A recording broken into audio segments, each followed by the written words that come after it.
Welcome to our tutorial on how to prevent WhatsApp from accessing your files on your device. Protecting your privacy and data is important, and will guide you through the steps to limit WhatsApp's access to your files. Let's get started. To begin, open the Settings app on your device.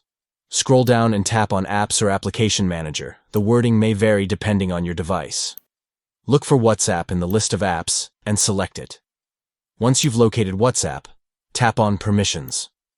Within the Permissions menu, you'll find the option for Files and Media or Storage. Toggle the switch next to it to allow WhatsApp to access your files. After enabling access to files, make sure to select Don't Allow to prevent WhatsApp from accessing your files and media content.